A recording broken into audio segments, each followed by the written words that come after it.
So we'll be looking to that as well. Yeah, unlike the steeplechase, this is a bit easier for us to gauge where the athletes are in relation to those two qualifying times. We have the excellence of Emily Mackay out there driving the train for these athletes. Very experienced, very capable. But see what the race.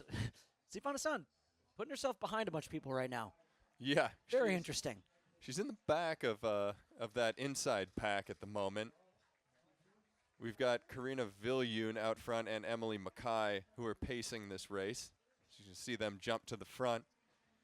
Yeah, some of this stuff you gotta wonder what's going through Sifan's head. Maybe she's just like trying to get in a hard effort because she had a long travel before racing next weekend at the Grand Prix. Either way, there's a lot of athletes out here that probably think it's pretty cool to share the track with an athlete of the caliber of Sifan Hassan.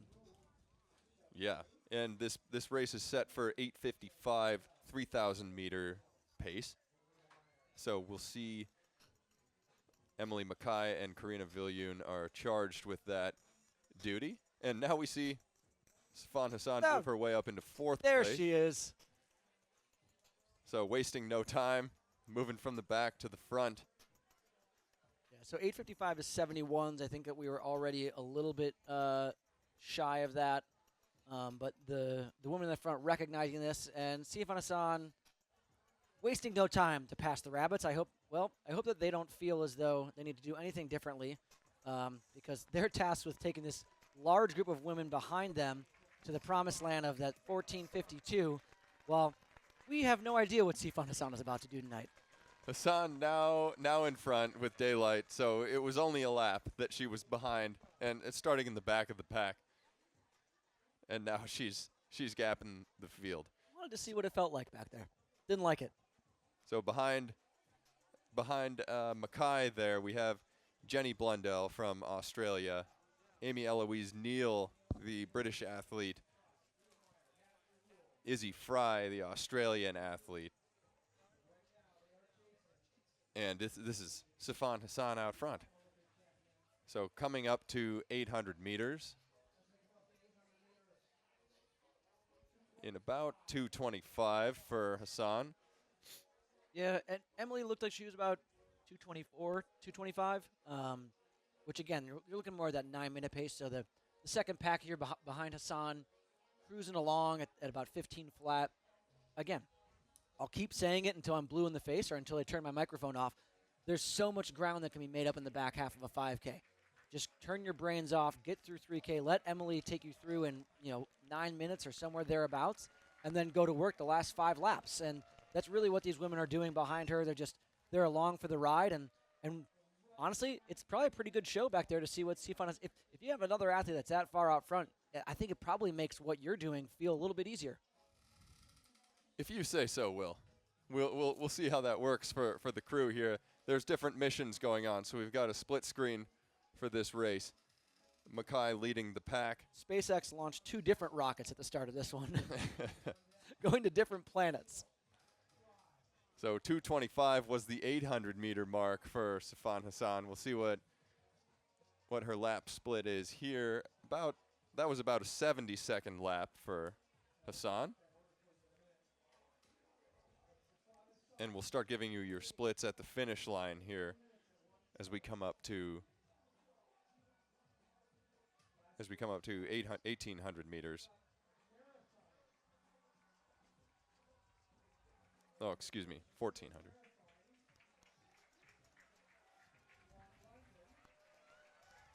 She just moves effortlessly along the track. I mean, all of these are world-class athletes in front of us, and then there's one who's just a little bit better than the rest. Yeah, so we don't know what she's going to do in Paris this year. Nobody does yet. In Tokyo, she tripled famously, and 2 golds in the 5,000 and 10,000 meters and a bronze in the 1,500 meters. Well, Since then in Budapest, walked the last 10 meters, and I think she got last when she was tripped. Right. Or fell. I'm not even going to say tripped. Fell in the final meters of a race and then decided to walk it in. So since since Tokyo, she's turned her attention to the marathon too, and had outstanding results there. 2:13, most notably in Chicago last year. 2:18 this spring already in Tokyo, and now coming down to the 5,000 meters again. She's been known to jump into these stateside 5,000 meter races and knock out a sub 15 minute 5,000 meters. As we said, 2021 she ran 14:35, and last year at the Stumptown Twilight she ran just under 15 minutes for 5,000 meters as well. It appears that in our fully automatic timing results, we don't have Emily Mackay in there. Obviously, we know right where she is. She's right in front of Jenny Blundell. But that group of women is running in the 73 range. So, again, that's about 15:10, 15:12 if they continue on that pace, whereas Hassan is now running in the 70-71s, which I'd say, unfortunately for the girls back there, that's where they wanted to be. But when you have an athlete of the caliber of Sifan Hassan, who you have no idea what they're going to do today, you can't always let someone else's race plan dictate your own. But I think there's probably a bit of hesitation to go up with her when she's in fact running the paces that the rest of this pack was hoping to run. So through 2,000 meters now, Sifan Hassan 5:58 at 2,000, and now rounding her way onto the home stretch. Her lead is growing considerably every step. So as she comes up here, she's been running 70 to 71, which is the prescribed pace for that second pack that, as Will said, is running 73-second pace.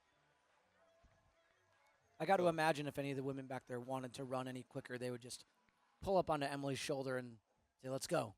But obviously the women are content to get in single file line at this point. You know, that pack was at times too wide, and now it is very much stretching out.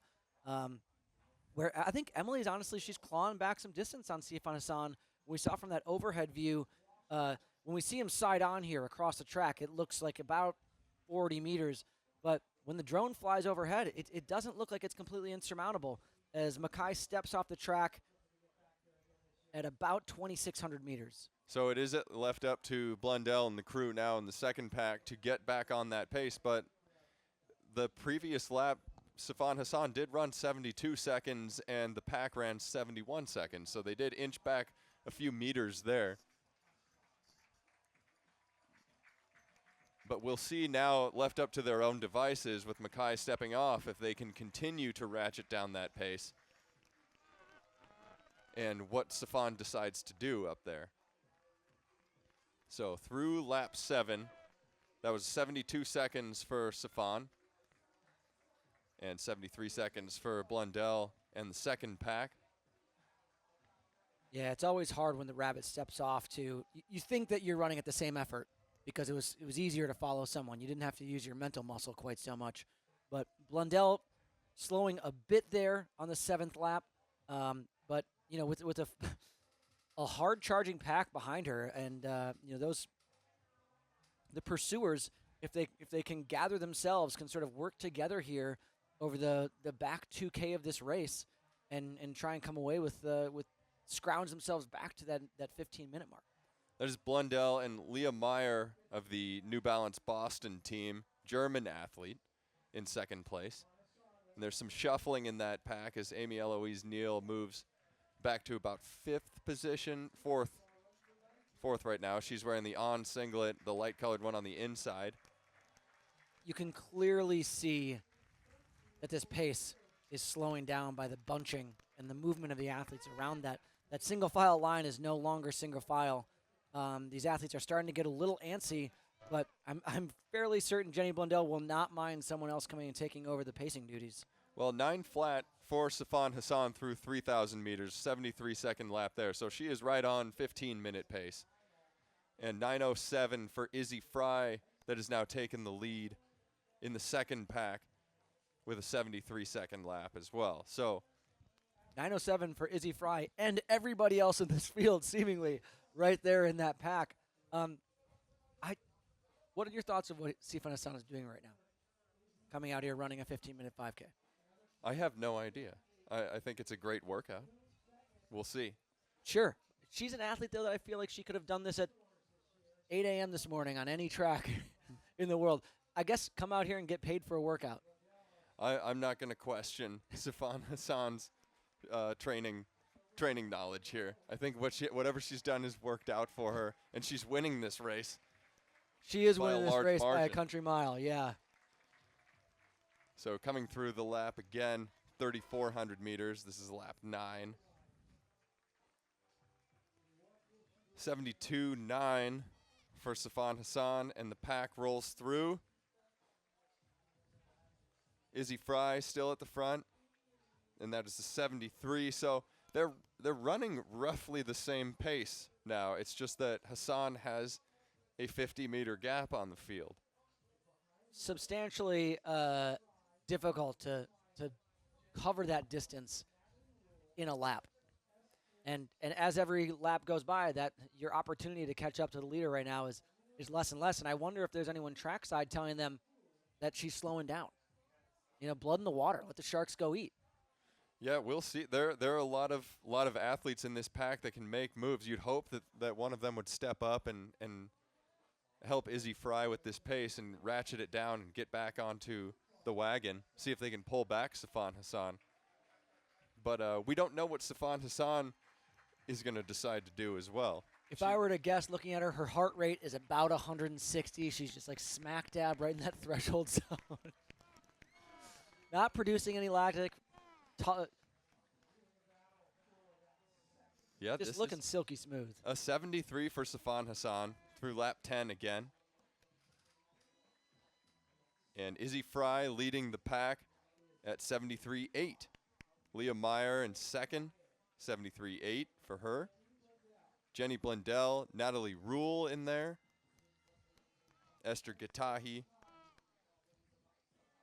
So a bunch of them, well, you can out there, still bunched together and trying to do whatever they can to stay on that 73-second pace. And it looks like the pack is even bunching up. So Izzy Fry has been at the front of this for the last few laps, and there's been no change. You know, at some point, if these athletes aren't going to run the Olympic qualifying time, if they're not going to run a personal best, they got to start thinking about the dollars. You know, that this is not an insignificant amount of money for second place in this race.